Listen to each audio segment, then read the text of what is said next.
Gold silver के rate की बात करूं तो उतार चढ़ाव का सिलसिला लगातार हम देख रहे हैं।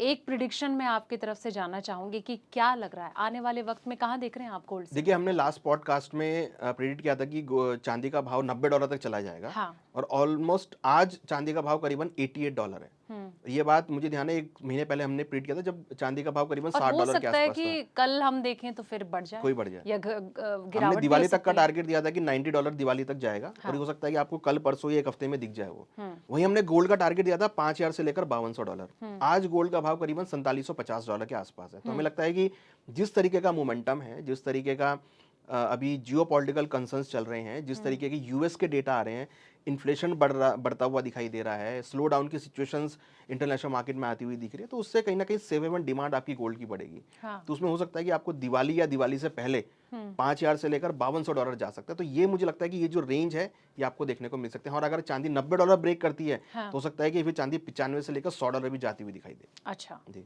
तो ये आप इस साल को लेके कह रहे हैं कि शायद यस। हो सकता है कि दिवाली $100 तक चांदी 2026 जा तक, सकती है। दिवाली 2026 तक के मेरे टारगेट्स हैं ये, अच्छा। जो मुझे लगता है कि आपको देखने को मिल सकते हैं।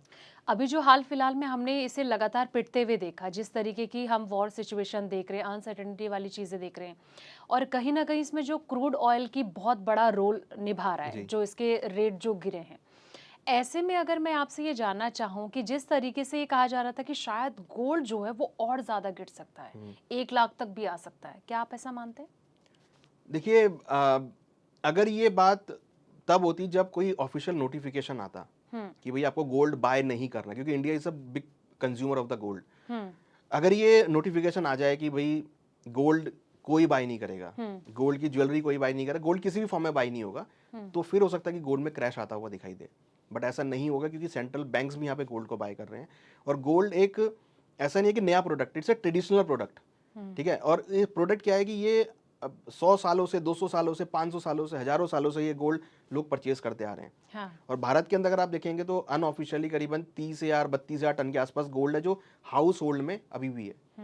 तो गोल्ड को तो ऐसा हो नहीं सकता कि कोई मना करे। एक अच्छा। रिक्वेस्ट की है पीएम साहब ने कि भाई आप गोल्ड को परचेज ना करें, क्योंकि हमारा जो रिजर्व है वो उसको मेंटेन रखना है। बट हाँ, अगर कि क्रूड के भाव नीचे आ जाएं या अगर सब कुछ ठीक हो जाए, तो एक बार हो सकता है कि अगर इंटरेस्ट रेट कट होने चालू हो जाएं, हाँ। जो कि हमने लास्ट ईयर देखे थे, तो हो सकता है कि उस केस में आपको जो है गोल्ड के भावों में आपको तेजी और आती हुई दिखाई देगी। बट हाँ, अगर इंटरेस्ट रेट बढ़ने स्टार्ट हो गए तो हो सकता है कि फिर गोल्ड के भावों में ब्रेक लगता हुआ नजर आए। मगर मैं हमेशा कहता हूं कि गोल्ड का भाव एक ऐसा प्रोडक्ट है, गोल्ड एक ऐसा प्रोडक्ट है जो हर टाइम पे आपको अच्छे रिटर्न बना के देगा। हमने, अगर हम इस 4 महीनों की बात करें, इन 4 महीनों में हमने देखा कि गोल्ड का भाव ऊपर में $5600 भी गया और नीचे $4000 भी गया। हाँ। आज करीबन $4700 है। तो जिसने $4000 के आसपास परचेज किया अभी $700 के ऊपर चल रहा है। जिसने $5600 के आसपास परचेज किया वो लेवल भी वहां पे आते हुए दिखाई देंगे। हाँ। तो कहीं ना कहीं गोल्ड एक ऐसा प्रोडक्ट है जो कि अगर सब कुछ सही होगा तब भी बढ़ेगा, सब कुछ खराब होगा तो एक सेफ हेवन डिमांड उसमें आती हुई दिखाई देगी। बिल्कुल। अच्छा, रुपए को क्या हो गया? ये लगातार गर्त में क्यों जाता जा रहा है? क्या लग रहा है कि जो डॉलर की बादशाहत है, आने वाले वक्त में ऐसा तो नहीं होगा कि ये पूरी तरीके से धूमिल हो जाएगा? देखिए, यहाँ पर रुपये में जो मेन कंसर्न है वो है तेल की वजह से। चाहे वो खाने का तेल हो, चाहे वो आपको एनर्जी का तेल हो, क्रूड हाँ। की बात है। तो क्रूड का भाव जैसे कि हमने देखा है करीबन 80% 4 महीने में बढ़ गया है। तो उसकी वजह से आपकी जो डॉलर की डिमांड है वो बहुत बढ़ गई है। अगर हम खाने के तेलों की बात करें तो खाने के तेल पिछले काफी टाइम में इंक्रीज हुए हैं, तो उसकी वजह से भी डॉलर की डिमांड बढ़ी है। तो आप देखिए कि कहीं ना कहीं जिस जिस जहां पे डॉलर की डिमांड बढ़ी है उसकी वजह से रुपये यहाँ पर महंगा हुआ है। देखिए, एक चीज और कंसर्न मोदी साहब ने बिल्कुल क्लियर कहा है कि आप फॉरेन ट्रिप मत कीजिए। पिछले अगर आप टाइम में देखेंगे तो करीबन, अगर आप देखिए कि हर कोई फॉरेन ट्रिप करना चाह रहा है, हाँ। तो जो फॉरेन ट्रिप की जो करने की क्षमता लोगों की वो बहुत इंक्रीज हो गई है। तो वो कहीं ना कहीं मुझे लगता है कि उसकी वजह से डॉलर की डिमांड बहुत बढ़ी है। तो जो भी आपके फॉरेन एक्सचेंजेस हैं, हाँ। जो भी उस पर दबाव डाल रहा है उसकी वजह से रुपये यहाँ पर वीक हो रहा है। तो मुझे लगता है कि रुपये में जो वीकनेस है वो फॉरेन एक्सचेंज की वजह से है, और जो फॉरेन एक्टिविटी हमारी इंक्रीज हो रही है उसकी वजह से हमारा रुपये यहाँ पर वीक होता हुआ दिख रहा है। अनुज जी, क्या लग रहा है कि रुपए 97 तक पहुंच सकता है क्या? इस तरीके की भी बातचीत मार्केट में लगातार उठती जा रही है। देखिए, टोटल डिपेंड है ये क्रूड के ऊपर में। अगर क्रूड के भाव बढ़ेंगे और डॉलर की डिमांड बढ़ेगी, क्योंकि जो भी हम पेमेंट करेंगे वो डॉलर में करेंगे, तो अगर क्रूड के भाव बढ़ गए यहाँ से तो वो फिर 97 भी जा सकता है।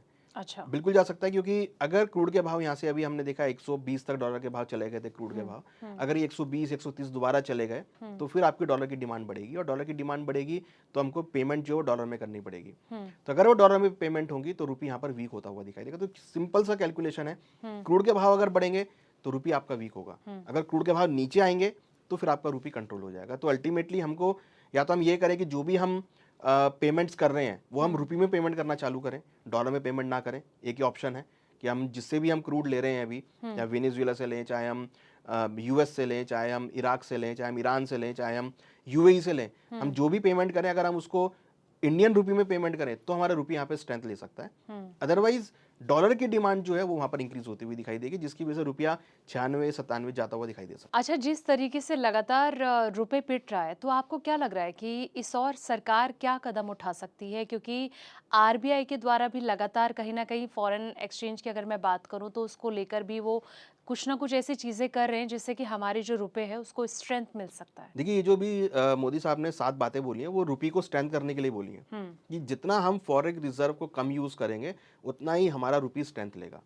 अगर हम कम गोल्ड इंपोर्ट करेंगे तो हमारा फॉरेन रिजर्व बचेगा, हम कम फॉरेन ट्रेवल करेंगे तो हमारा फॉरेन रिजर्व बचेगा, हम कम क्रूड यूज करेंगे तो हमें कम क्रूड इंपोर्ट करना पड़ेगा तो हमारा फॉरेन रिजर्व बचेगा, हमें अगर खाने का तेल हम कम यूज करेंगे तो हम कम इंपोर्ट करेंगे तो हमारा फॉरेन रिजर्व बचेगा। तो जो भी उन्होंने बातें कही हैं वो इसी बात को रखते हुए कही हैं कि आप अगर, क्योंकि देखिए ये जो रुपये बढ़ा है, रुपये जो वीक हुआ है या क्रूड के भाव बढ़े हैं वो डोमेस्टिक कारणों से नहीं बढ़े हैं। ये हमें यहाँ पे समझना होगा कि ये जो प्राइजेस हैं वो डोमेस्टिक कारण से नहीं बढ़े हैं, वो इंटरनेशनल कारणों की वजह से हुए हैं। और इंटरनेशनल कारण जो है वो किसी के हाथ में नहीं है, क्योंकि ईरान और यूएस वो किसी को नहीं देख रहे हैं, वो केवल अपने आप को देख रहे हैं कि भाई मेरी शर्तें आप मान लो, वो कह रहे हैं मेरी शर्तें आप मान लो, वो पूरे विश्व को नहीं देख रहे हैं। और इस बात की आलोचना सबने करी है कि भाई आप बाकी विश्व को क्यों नहीं देख रहे हो, आपको युद्ध करना है, आप युद्ध कीजिए, आपको जो स्टेट ऑफ हॉर्मुज से सप्लाई है वो तो आने दीजिए, वो नहीं हो पा रही है। तो इसकी वजह से, भारी कारणों की वजह से रुपये यहाँ पर वीक हो रहा है। तो भारी कारणों को मेंटेन करने का लॉजिक है कि आप भारी कारणों के लिए अपनी करेंसी को स्ट्रेंथ करें, और जो प्रयास आपके डोमेस्टिक हो सकते हैं वो ये डोमेस्टिक रीजन है जिसका प्रयास मोदी जी करते हुए नजर आ रहे हैं। बिल्कुल। चाइना जो है वो लगातार तेजी से गोल्ड खरीद रहा है, और कहीं ना कहीं सेंट्रल बैंक जो है, अगर मैं पूरे विश्व की बात करूं तो उनको ये लग रहा है कि एक बड़ा मजबूत स्तंभ, एक सहारा जो है वो सोना है। चाइना की जो ये स्ट्रैटेजी है, क्या लग रहा है कि आने वाले वक्त में कहीं ऐसा तो नहीं कि वो गोल्ड का किंग बनने की होड़ में वो ये तेजी से बाय कर रहा है? देखिए, हमने ये देखा है कि जब भी चाइना करता है वो बहुत स्ट्रेटेजिक वे में करता है। चाइना ने बहुत अच्छी मात्रा में गोल्ड भी ऐड किया है, चाइना ने बहुत अच्छी मात्रा में चांदी भी अपने पोर्टफोलियो में ऐड करी है। तो देखिए, उसको पता है कि जो स्ट्रेटेजिक रीजंस हैं उसने बहुत स्ट्रांग बनाया है अपने आप को। हालांकि इंडिया ने भी अपने पोर्टफोलियो में गोल्ड को काफ़ी हद तक ऐड किया है, करीबन 850 टन के आसपास इंडिया के पास भी गोल्ड है। बट कहीं ना कहीं चाइना इस मामले में बहुत स्ट्रेटेजिक है कि वो हर चीज़ में उस चीज़ को बहुत लेवल तक ऐड कर लेता है अपने पोर्टफोलियो में, जिससे कि वो उस चीज़ को वो डोमिनेट करना चालू कर देता है। तो अगर आप देखेंगे तो चाइना जैसे से गोल्ड बाय कर रहा है, चांदी बाय कर रहा है, तो उसको पता है कि भाई आगे जाकर इसकी स्कार्सिटी होने वाली है, या इसके प्राइस बहुत जंप होने वाले हैं। तो अगर वो प्राइस जंप होंगे तो उसका बेनिफिट डायरेक्ट चाइना को मिलेगा। और चाइना को ये भी पता है कि अगर कुछ भी इशू आया तो वो उसको प्लेज करके वो मार्केट से फंड भी उठा सकता है, वो आपके इंटरनेशनल बैंक से भी फंड उठा सकता है, IMF से ही फंड उठा सकता है। तो वो बहुत सारे ऑप्शंस वो माइंड में लेके चल रहा है। तो उसके लिए ये एक बेनिफिट है कि अगर उसने गोल्ड बहुत सारा ऐड किया चाइना ने तो वो उसकी इकोनॉमी के लिए सपोर्टिव है। तो इसलिए हम देख रहे हैं कि सभी सेंट्रल बैंक्स अपने पोर्टफोलियो में गोल्ड को ऐड करते हुए नजर आ रहे हैं। उनको पता है कि अगर कुछ भी स्कार्सिटी हुई तो अब अपने उस गोल्ड को यूज करके जो लिक्विडिटी क्रंच है उसको मैनेज कर पाएंगे। बिल्कुल। अच्छा, जिस तरीके से अमेरिका और चाइना, जो डोनाल्ड ट्रंप ने कुछ वक्त पहले ही एक बयान दिया था जिसमें कि चाइना की वो तारीफ करते हुए नजर आते हैं, हालांकि उनको खुद भी नहीं पता कि वो कब क्या कहते हैं। लेकिन कहीं ना कहीं क्या स्ट्रैटेजी आपको लग रहा है कि अगर ये दोनों देश कहीं ना कहीं कोई संधि करते हैं इन फ्यूचर, कोई बातचीत होती है, बैठक होती है, कोई नतीजे सामने आते हैं, उस कंडीशन में क्या लग रहा है कि अगर कहीं ना कहीं, हालांकि पॉजिटिव और नेगेटिव को लेके कुछ नहीं कहा, लेकिन इससे इंडिया को कितना इम्पैक्ट पड़ सकता है? देखिए, जो भी पॉजिटिव टॉक होंगे वो इंडिया के लिए बेनिफिट होगी, क्योंकि India is a big consumer. अगर कहीं पर भी पॉजिटिव होगा तो वो इंडिया के लिए हमेशा पॉजिटिव होगा, क्योंकि इंडिया कंज्यूमर है। अगर यूएस चाइना की भी संधि होती है पॉजिटिव वे में तो सप्लाईज बढ़ेंगी, डिमांड बढ़ेंगी, और अल्टीमेटली वो इंडिया की तरफ ही शिफ्ट होते हुए दिखेगा। India is a big consumer. आपको अपना माल बेचना है तो भारतीय बाजार है आपके लिए माल बेचने के लिए। अगर यूएस और चाइना में कोई भी संधि होगी तो इंडिया के सपोर्ट मिलेगा वो संधि होगी, क्योंकि उससे क्या है कि आपको कंज्यूमर भी तो चाहिए। अगर आपके बीच में ट्रेड व्यापार बढ़ गया तो आपको माल अपना कहाँ बेचना है? हाँ। तो इंडिया इज द कंट्री जहाँ पर अपना माल आप बेच सकते हो। इंडिया के बाजार बहुत बड़े हैं, कंज्यूमर जो है बेस है वो बहुत बड़ा है। अब यहाँ पे लाके कुछ भी आप सामान बेच सकते हो, तो वो एक पॉइंट होगा। प्लस अगर आपको रॉ मटेरियल चाहिए तो इंडिया से आपको बहुत रॉ मटेरियल मिलेगा। अगर चाइना को रॉ मटेरियल चाहिए तो इंडिया से आपको बहुत रॉ मटेरियल मिलता है। आपको मेटल्स मिलते हैं, आपको आयुर्वेद मिलता है, बहुत सारी चीजें जो आपको यहाँ से मिलती हैं। तो आपको अगर कोई प्रोडक्ट बनाना है तो आपको इंडिया की रिक्वायरमेंट है। तो इंडिया के बिना कोई संधि हो नहीं सकती। आपको अगर कोई भी संधि होगी तो वो इंडिया के लिए पॉजिटिव होगी। अगर यूएस ईरान के बीच में होगी तो आपको सस्ता क्रूड मिलेगा। अगर यूएस चाइना के बीच होगी तो आपको सस्ते आइटम्स मिलेंगे, सस्ते आपको प्रोडक्ट मिलेंगे, इलेक्ट्रॉनिक्स मिलेंगे, बहुत सारी चीजें आपको मिलेंगी जो कि इंडिया के लिए सपोर्टिव होंगी। अच्छा, इस वक्त ना देश में इन्फ्लेशन एक बड़ा मुद्दा बनता जा रहा है। तो अगर लिक्विडेट को जो क्रंचेस से बचाने के लिए जिस तरीके से रिजर्व बैंक कहीं ना कहीं, अगर सेंट्रल बैंक की मैं बात करूं, तो आपको लगता है कि कोई कदम उठा सकती है? देखिए, अभी तो जो मेन कदम होगा शायद वो इंटरेस्ट रेट को फ्लैट रखें। इंटरेस्ट रेट बढ़ा भी सकती हैं, क्योंकि इन्फ्लेशन को कंट्रोल करने के लिए इंटरेस्ट रेट बढ़ाए जाते हैं।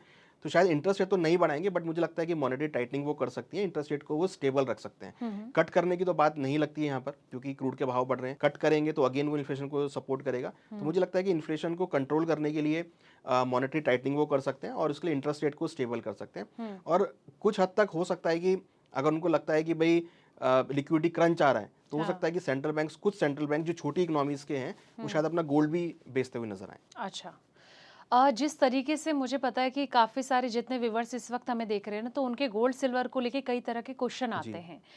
तो आपको क्या लग रहा है कि आने वाले जो 6 महीने हैं, इसके दाम को हम कहाँ देखते हैं? क्या फिर से एक बार बड़ी करेक्शन इसमें देखने को मिल सकती है? हालांकि अगर मैं चांदी की भी बात करूं तो चांदी कभी मैं अगला सवाल पुट करूंगी, लेकिन कहीं ना कहीं हम ये देख रहे हैं कि सोने से तेज अब चांदी भागनी शुरू कर चुकी है। देखिए, करेक्शन आपको देखने को मिलेगा। ये हमने पहले भी कहा है कि आपको 2025 जैसे रिटर्न्स तो देखने को नहीं मिलेंगे। आपको ये ईयर बहुत वॉलेटाइल देखने को मिलेगा, क्योंकि कहीं ना कहीं जिस तरीके के जियोपॉलिटिकल कंसर्न्स हुए हैं वो कहीं ना कहीं अनसर्टेनिटी क्रिएट कर रहे हैं। अनसर्टेनिटी अगर आप देखिए कि ईरान कह रहा है आप मेरी शर्तें मान लो, यूएस मानने को तैयार नहीं है। फिर यूएस बोलता है कि भाई सीएस फायर कर लो, वॉर खत्म कर देते हैं, स्ट्रेट ऑफ हॉर्मुज ओपन कर देते हैं। तो हर बात में आपको बहुत वॉलिटिलिटी देखने को मिलेगी। तो और मार्केट चल रहा है पूरी स्टेटमेंट्स के ऊपर में। तो इन स्टेटमेंट की वजह से मार्केट वॉलेटाइल रहेगा। जल्दी से मुझे लगता नहीं है कि ईरान या यूएस कोई जल्दी संधि करते हुए नजर आएंगे, क्योंकि दोनों अपनी बातों पर अडिग हैं। इसकी वजह से मार्केट में आपको वॉलिटिलिटी देखने को मिलेगी। तो ऐसे में आपको उतार भी देखने को मिलेगा, चढ़ाव भी देखने को मिलेगा। तो यहाँ पर जो इन्वेस्टर हैं या ट्रेडर हैं उनके लिए अपॉर्चुनिटी है।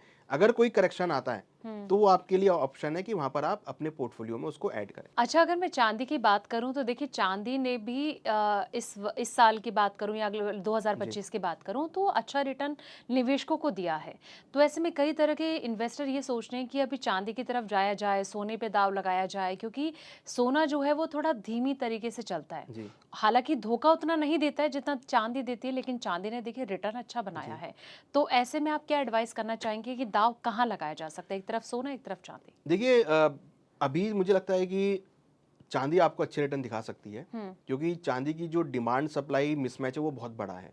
और जिस तरीके से इकोनॉमीज आगे ओपन हो रही हैं, जिस तरीके से हम ये मान के चलते हैं कि भाई जो यूएस और ईरान की भी संधि हो गई, यूएस चाइना की भी संधि हो गई, तो आपका जो टेक्नोलॉजिकल डेवलपमेंट है वो आपको देखने को मिलेगा।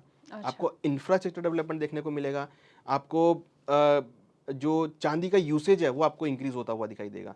तो चांदी में फिर आपको एक अच्छा मोमेंटम आता हुआ दिखाई देगा। तो चांदी एक ऐसा प्रोडक्ट है जो बुलियंस का पार्ट भी कवर कर रही है और जो आपके लिए इंडस्ट्रियल का भी पार्ट कवर कर रही है। तो अगर कोई भी पॉजिटिव चीज होगी तो आपको चांदी में सपोर्ट आता हुआ दिखाई देगा। तो चांदी is always a good for long term perspective, but gold is also good for long term perspective, क्योंकि गोल्ड में आपका बिल्कुल सेफ हेवन डिमांड है। अगर कहीं भी अनसर्टेनिटी होगी तो गोल्ड में आपको सपोर्ट आता हुआ दिखाई देगा। बट हाँ, it's directly related with the monetary tightening. अगर कोई भी मॉनेटरी टाइटनिंग होती है या कोई भी रिजर्व बैंक का इशू आता है तो फिर वहां पर आपको गोल्ड थोड़ा स्टेबल होता हुआ दिखाई देगा। करेक्शन मुझे लगती नहीं है गोल्ड में कुछ ज्यादा बड़ी होगी।